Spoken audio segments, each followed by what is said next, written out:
Viewers, welcome to thinkers room. Friends, ఈరోజు ఈ ఛానల్లో బైబిల్ రిలేటెడ్ టాపిక్ ఒకటి మాట్లాడదామని మీ ముందుకు వచ్చాను. మరి ఈ యొక్క వీడియోలో నాకు తెలిసిన సమాచారం కానీ, నాకు స్ఫురించిన సమాచారం కానీ, లేక నేను శోధించినటువంటి సమాచారం కానీ మీ అందరితో పంచుకోవాలని నేను ఈ మాధ్యమాన్ని ఎంచుకున్నాను. ఇది ఏమిటంటే, బైబిల్ గ్రంథంలో B12 విటమిన్ గురించి ఉందా? బైబిల్ గ్రంథంలో B12 విటమిన్ గురించి ఉందా? బైబిల్ గ్రంథంలో B12 విటమిన్ గురించి నేరుగా లేకపోయినప్పటికీ ఈ వీడియోలో నేను చెప్పిన అంశాలని మీరు విన్న పిదప మరి మీ అందరికీ కూడా దేవుడు మానవాళికి కావలసినటువంటి B12 విటమిన్ గురించి మరి ఆయన ముందే ఆలోచించాడా, ఆయన ప్రణాళికలో భాగమా అనేది మీరు ఒక నిర్ధారణకు వస్తారని నేను నమ్ముతున్నాను. ఇక మన టాపిక్లోకి వెళ్తే,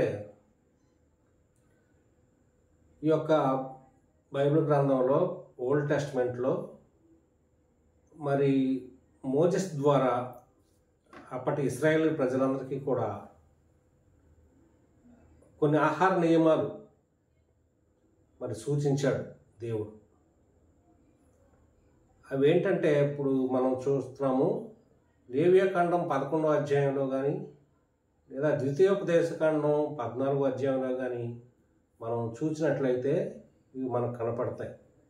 లేవియాకాండంలో 11వ అధ్యాయంలో ఆయన అంటాడు, మరియు యెహోవా మోషే అహరోనుతో ఇలాగ సెలవిచ్చాను, మీరు ఇశ్రాయేలుతో ఇట్లనుడి, భూమి మీదను జీవులన్నింటిలోనూ మీరు ఈ జీవులను మాత్రం తినవచ్చును, జంతువుల్లో ఏది డెక్కలు గలదై నెమరువేయనో దాన్ని తినవచ్చును అంటున్నాడు. అలాగే మరి ద్వితీయోపదేశకాండంలో 14వ అధ్యాయంలో అయితే ఇక్కడ కొంత క్లియర్గా చెప్తున్నాడు. అక్కడ నెమరువేయ జంతువులను తినవచ్చు అన్నాడు. ఇక్కడ ద్వితీయోపదేశకాండం 14వ అధ్యాయం 3వ వచనంలో, నీవు హేయమైనది ఏది తినకూడదు, మీరు తినదగిన జంతువులు ఏవనగా ఎద్దు, గొర్రెపిల్ల, మేకపిల్ల, దుప్పి, ఎర్ర చిన్న జింక, దుప్పి, కారు మేక, కారు జింక, లేడి, కొండగొర్రె అన్నువే. కాబట్టి మిత్రులారా, నేను చెప్పబోయేది ఏంటంటే, దేవుడు నెమరువేయ జంతువులను తినమని సూచించినట్టుగా మనం చూస్తున్నాం. ఈ ప్రపంచంలో 70% ప్రజలు మాంసాహారులు. అయితే మాంసాహారం వల్ల మనకు లభించేది ఏంటంటే B12 విటమిన్. శాకాహారంలో మరి B12 విటమిన్ లభించదు. ఇక్కడ ఈ B12 విటమిన్ ఈ దేంట్లో లభిస్తుందో ఇక్కడ నా దగ్గర సమాచారం ఉంది. మనకు తెలిసిన పదార్థాల్లో B12 ఉండేది వీటిలో మాత్రమే.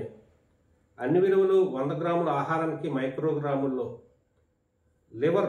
లివర్లో 100 గ్రాముల లివర్ తింటే మనకి 90 మైక్రోగ్రాముల B12 విటమిన్ లభిస్తుంది. అలాగే 100 గ్రాముల మటన్ మనం తిన్నట్లయితే 2.8 మైక్రోగ్రాముల్లో మనకి B12 విటమిన్ లభిస్తుంది అన్నమాట. చేపలో 100 గ్రాములు మనం చేప తీసుకుంటే ఆహారంగా 1.6 మైక్రోగ్రాముల B12 విటమిన్ మనకు లభిస్తుంది. అలాగే ఒక గుడ్డు తీసుకుంటే మనకి 1.8 మైక్రోగ్రాముల B12 విటమిన్ మనకు లభిస్తుంది. అందుకే పాఠశాలలో మనం చూసారా, MDMలో మధ్యాహ్న భోజనం పథకంలో పిల్లలకి, విద్యార్థులకి గుడ్డు ఇస్తారు ప్రతిరోజు. అంటే B12 విటమిన్ వాళ్ళకి అందాలి. అలాగే బీఫ్లో ఒక 100 గ్రాములు బీఫ్ తీసుకుంటే అందులో 1.7 మైక్రోగ్రాముల B12 విటమిన్ మనకు లభిస్తుంది.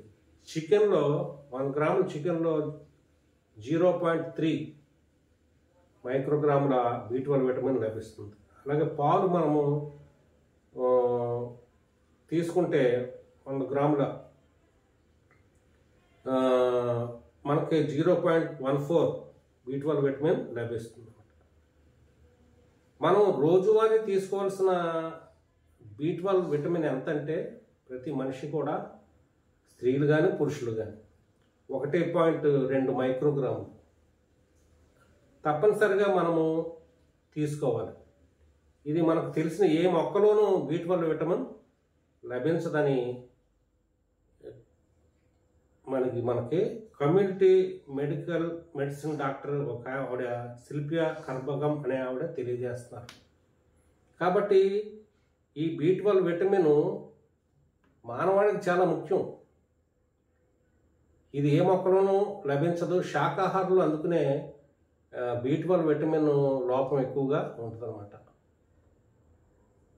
ప్రతి మనిషికి కావాల్సిన B12 విటమిన్ మనకి మాంసాహారంలో ఎక్కువ లభిస్తుంది. అది కూడా నెమరవే జంతువుల్లోనే ఈ B12 విటమిన్ ఉంటుంది. ఎందుకంటే ఈ వీడియో మీరు చూసినట్లయితే నెమరవే జంతువులు, దాన్ని ఇంగ్లీష్లో రూమినెంట్స్ అంటారు. రూమిన్ అంటే ఈ జంతువుల్లో 4 కడుపులు ఉంటాయి. అందులో the first part of the stomach అనమాట. ఆ మొట్టమొదటి కడుపు అనమాట ఆ జంతువులు ఉండేది. అక్కడ జంతువులు తిన్న ఆహారం దాంట్లోకి వెళ్ళిన తర్వాత